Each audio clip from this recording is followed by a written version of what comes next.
All right, we're in our first week back in session of a new year, and the majority in this House is really only focused on two things. First, stalling of their self-described urgent impeachment, and secondly, blaming America for Iran's escalation. Now, let's first talk about the impeachment. When you sit and read and listen to lawmakers in Speaker Pelosi's own party, have no idea what she is doing. Senator Feinstein, the senator from California, my senator and Speaker Pelosi's senator, but she's even more. She's the hometown senator for Nancy Pelosi. She said, the longer it goes on, the less urgent it becomes. So if it's serious and urgent, send them over. If it is not, don't send it over. Chairman Adam Smith, Speaker Pelosi's own chairman on armed services, at 9:35 this morning, he said, it is time for Speaker Pelosi to send the articles of impeachment to the Senate. I understand what the Speaker is trying to do, but at the end of the day, just like we control it in the House, Mitch McConnell controls it in the Senate.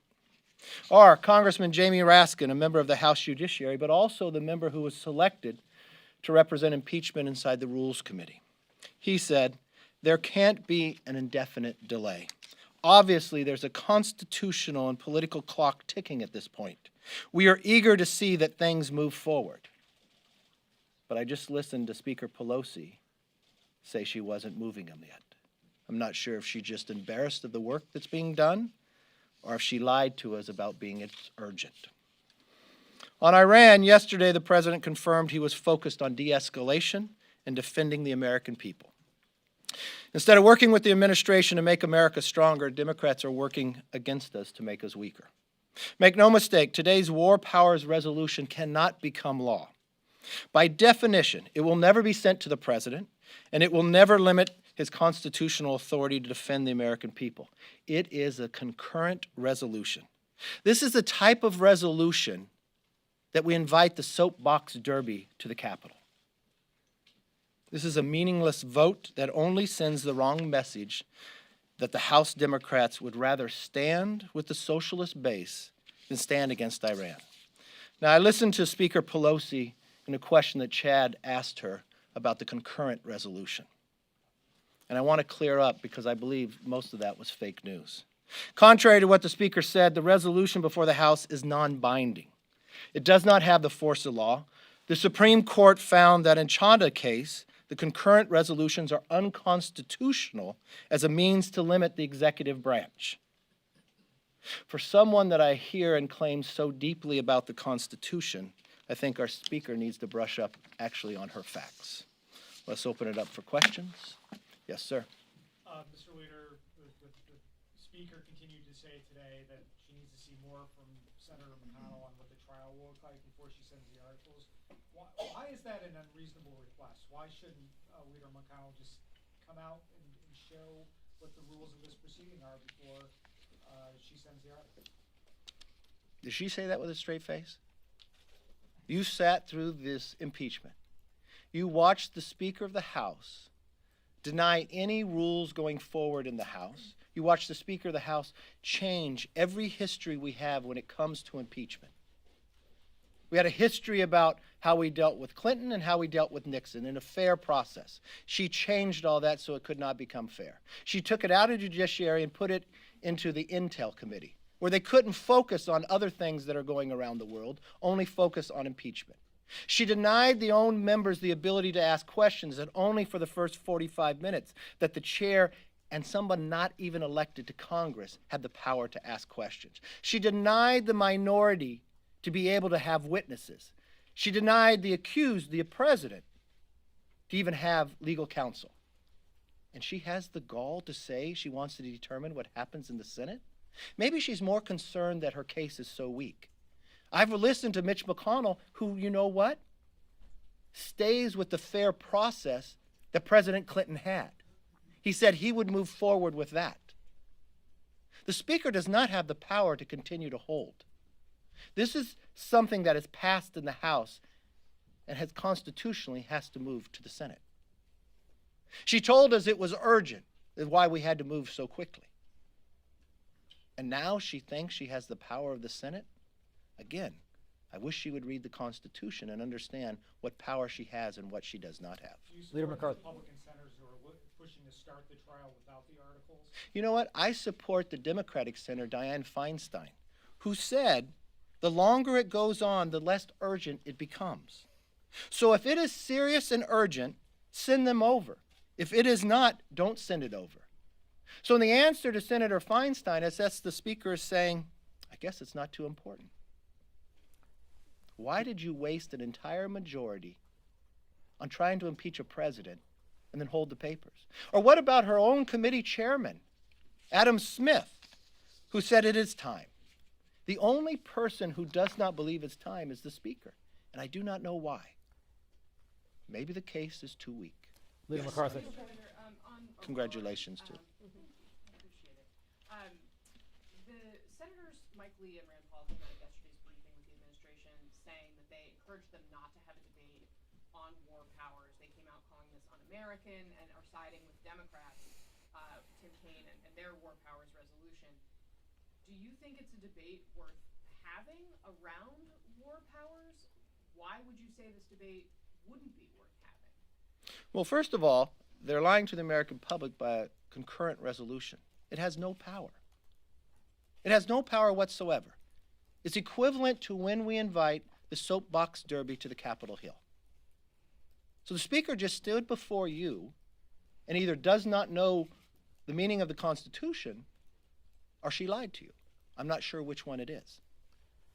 The idea that they want to curve the ability of the president to react when more than 600 Americans have been killed, when our embassy has been attacked, when an American was killed and that was a red line. When did you ever? Restricted from debating this? No, we can gladly debate it. I'd love to debate it. But the idea of the timing and what does it send to the rest of the world? I never thought there would be a moment in time that the Speaker of the House of Representatives would actually be defending Soleimani. The idea of this individual in this moment in time.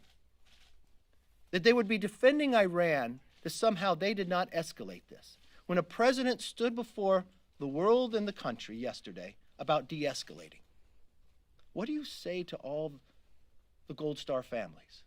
Did you listen to what the Speaker just said?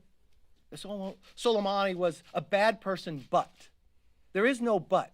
He's a bad person because he killed American soldiers. He's a bad person because he led us against the embassy. He's a bad person because he went after the tankers. He's a bad person because he bombed the refinery.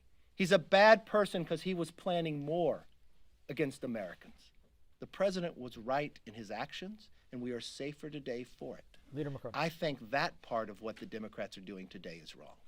And in the current information that I just heard coming out about the airliner and not supplying the black box, I think the Democrats should pause and have the information, if it was what is being said is true right now, of why that airliner went down. Why would you defend Iran and not protect America? Leader McCarthy, thank you. Is there risk for Republicans if the Senate, regardless of what rules they operate under for a Senate trial, taking care of this too quickly, being perceived as moving too expeditiously once it does get over there, that's danger for Republicans because it looks as though Republicans writ large are going overboard to defend the president? Not at all. That we're moving too quickly. I'm saying if the Senate, if they don't, give this 5-6 weeks at least, like they did with President Clinton in 1999, if that's the model that Mitch McConnell wants to adhere to, if they Well, there was no 2 weeks, time set when you went and did Clinton. I mean, the Senate has the right to sit down and look at the facts. This is different because this is, according to Jonathan Turley, a constitutional lawyer, which I think is probably the one who's most respected in this country, who is a Democrat, who did not vote for the president. He said it was the fastest, thinnest impeachment in the history of America. He said the only abuse of power would be actually moving forward on the Democrats if they move forward with this impeachment. So I'm sorry if this is so weak. And when I listened to the Speaker said she's really concerned about bipartisanship. Yeah, she said that last year in March, why impeachment could not move forward. But when impeachment moved forward, the only bipartisan vote was no. So with her own rules of how to move forward, she broke them. She broke the history of how we did it in the House when it came to fairness. And now she wants to impose something upon the Senate that she would not use herself. I can't imagine how she does that with a straight face. I couldn't imagine you not questioning her on it as well. Leader McCarthy. Yes. This past week, an attorney for Lev Parnas tweeted out two pictures with you and his client. One of them had you and his client and Vice President Pence. In response to those tweets by Lev Parnas' attorney, I was hoping you could clarify what your relationship is to Mr. Parnas and what you've done with the money that he donated to you. Thank you for that really imposing question. I guess I met him one time and he came to an event and took a picture with What me. was the event? Not quite sure. I'd have to look at the picture to see what it is. I do events every single day, and I do pictures with thousands of people all the time. And the money, when we found out later that he donated campaign, we donated it away to charity.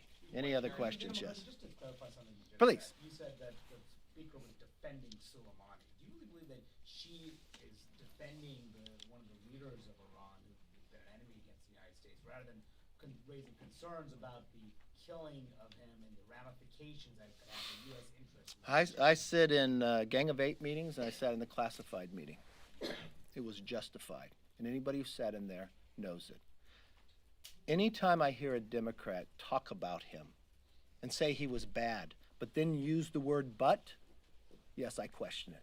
There is no but when it comes to Soleimani. He was bad because, not but. He was bad because he killed more than 600 American soldiers. He was bad because of the attacks and the American citizens he killed. He was bad because he went after our embassy. He was bad because he was planning to kill more Americans. So no, I never use the word but when I refer to him, and I don't think any other American should either. And if they do, I'll question them on it as well. There are a lot Thank of you bad, very there are much. a lot of bad people that be, What should I ask him about?